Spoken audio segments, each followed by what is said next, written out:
Hello everyone, जो game आपण आत्ता बघणार होतो 2001 साली खेळला गेला होता.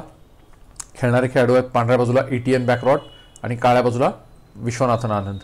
तर या डावात नेमकं काय झालं होतं ते आपण बघू. डावाची सुरुवात पांढऱ्या खेळाडूंनी केली होती D4. उत्तर आले knight F6, C4, E6, knight C3, bishop B4.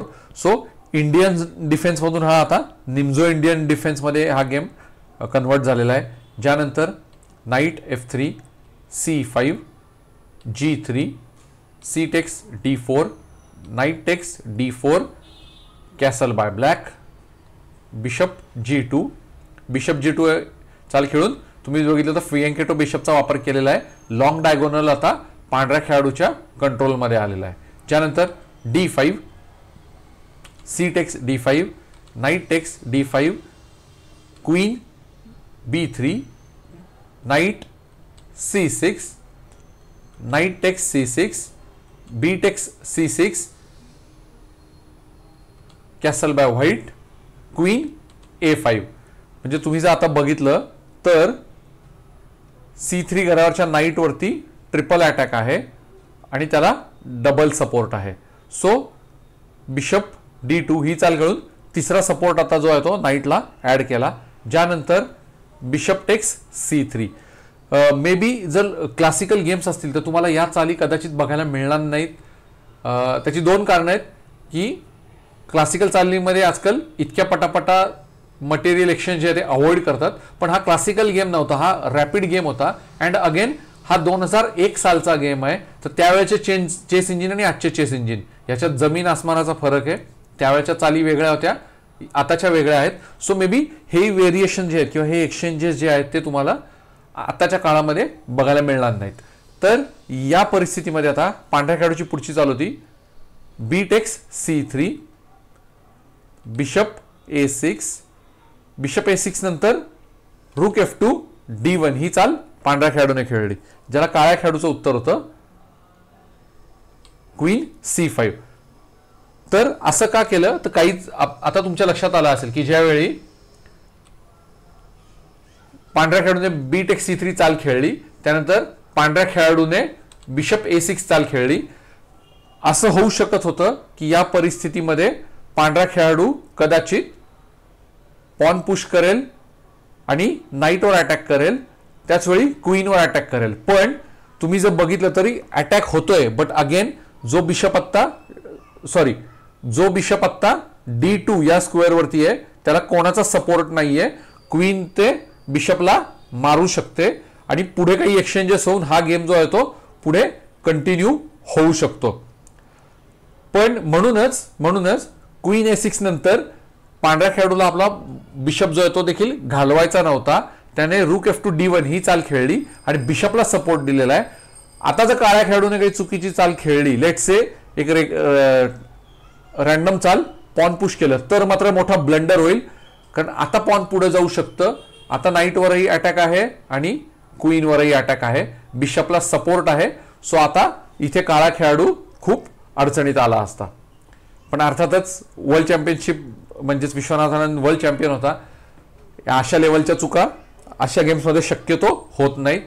यानंतर रूक F2 D1 ही चाल खेळल्यानंतर पुढची चाल होती क्वीन C5. डेंजरस डायगोनल वरून क्वीन जी आहे ती बाजूला घेतलेली आहे.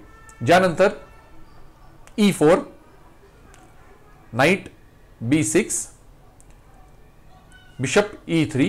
बिशप E3 चाल खेळून पुन्हा एकदा क्वीनवर अटॅक केला, ज्याला उत्तर दिले क्वीन H5, रूक D6. रूक D6 चाल खेळून प्यादावरती अटॅक आहे. नाईट C4, नाईट C4 आणि रूक वरती उलटा अटॅक केला, काउंटर अटॅक. ज्यानंतर rook takes C6, knight takes E3. Knight takes E3 नंतर पांढऱ्या खेळाडूने प्यादाने नाईट न मारता रूक टेक्स A6 ही चाल पहिल्यांदा खेळली. त्याचं कदाचित एक्सपेक्टेशन हे होतं की इथे आता आनंद जो आहे तो आपला नाईट आपल्या बिशप सोबत एक्सचेंज करू शकतो. पण आनंदची पहिली त्याच्या आधी चाल होती रूक A2 B8. त्याने पहिल्यांदा क्वीन वरती अटॅक केला. क्वीन वरती अटॅक केल्यानंतर आता क्वीन A4 ही चाल पांढरा खेळाडू खेळला, त्याने अजून एका प्यादावरती आता अटॅक केलेला आहे. प्यादावरती अटॅक केल्यानंतर आनंदने जी संधी हवी होती ती मिळाली, त्यामुळे खेळलेली चाल होती रुक B2. आता रुक जो आहे तो दुसऱ्या रो मध्ये आलेला आहे आणि ही गोष्ट अनेकदा अडचणीची ठरते, हे आपण असंख्य गेम्समध्ये बघितलंय.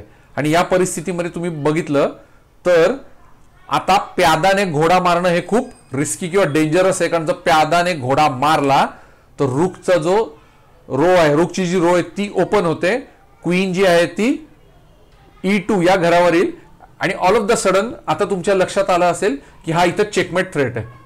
इथे पांढऱ्या खेळाडूकडे चांगली चाल कोणतीही शिल्लक नाहीये. हा all of the sudden checkmate threat आहे. कुठलीच चाल अशी नाही की जी या परिस्थितीमध्ये चेकमेट वाचवू शकेल. तर हे असं काहीतरी व्हेरिएशन आपल्याला बघायला मिळालं असतं.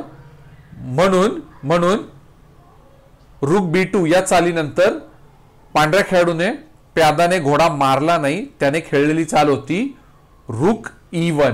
त्याने क्वीनचा जो स्क्वेअर आहे तो स्क्वेअर ब्लॉक करण्याचा प्रयत्न केला. पण हे सगळं करत असताना आनंदला ऑलरेडी विनिंग मूव जी आहे ती सापडली होती आणि ती त्याने आता खेळली आणि या डावातली विनिंग मूव होती रुक, इररिस्पेक्टिव्ह ऑफ रुक E1 स्क्वेअरवर आलाय. विनिंग मूव होती क्वीन E2 आणि ही चाल खेळल्यानंतर पांढऱ्या खेळाडूने आपली हार मान्य केली. त्याचे कारण तुम्ही जर आता बघितलं तर अगेन प्याद जे आता F2 या घरावरती आहे ते अंडर अटॅक आहे.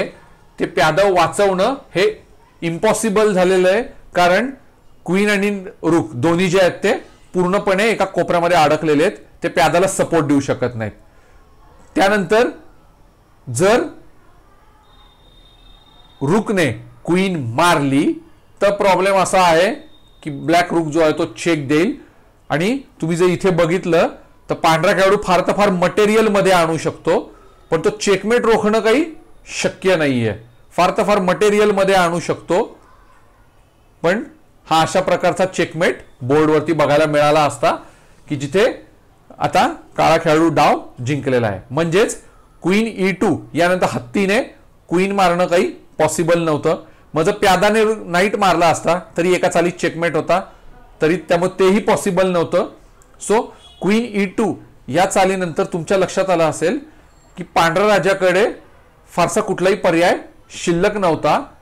जर हत्ती F1 वर घेऊन प्यादाला सपोर्ट द्यायचा प्रयत्न केला असता तर कदाचित नाईटने F1 वरचा हत्ती मारला असता. आणि परत एकदा F3 जे आहे ते आता तुमच्या लक्षात आलं असेल की इथे अंडर अटॅक आहे किंवा आता त्याला सपोर्ट देण्यासाठी पांढऱ्या खेळाडूला एक चाल त्याच्याकडे आहे, ती म्हणजे क्वीन D4, कारण दुसरी कुठलीही चाल त्याचा तो चेकमेट रोखणं शक्य नव्हतं. सो क्वीन D4 ही जी चाल आहे ती इथे अशा पद्धतीने तो खेळाडू खेळू शकतो, पण ज्याला अगेन उत्तर देता येईल. परत एकदा नाईट मध्ये येईल आणि पुन्हा एकदा बिशपवरती आता अटॅक आहे. तुम्ही जर बघितलं तर या परिस्थितीमध्ये आता रुक जो आहे तोही पुढे येऊन चेक देऊ शकतो, क्वीन सुद्धा पुढे येऊन चेक देऊ शकते. सो मे बी एखाद 2-4 चाली हा गेम अजून पुढे वाढू शकतो. जे चेकमेट कॉम्बिनेशन शोधायचा तुम्ही जरूर प्रयत्न करा, पण या परिस्थितीमध्ये पांढरा खेळाडू चेकमेट होणार किंवा त्याला हेवी मटेरियल लॉस होणार हे मात्र निश्चित आहे. आणि हे सगळं लक्षात घेऊनच क्वीन E2 या चालीनंतर पांढऱ्या खेळाडूने आपली हार मान्य केली आणि काळ्या खेळाडूने म्हणजेच विश्वनाथन आनंदने हा एक अतिशय amazing game with amazing winning move हा गेम जिंकलेला आहे. तर आय होप तुम्हाला हा गेम आवडला असेल तर जरूर शेअर करा. मी अजूनही चांगले गेम्स घेऊन परत येईन. धन्यवाद.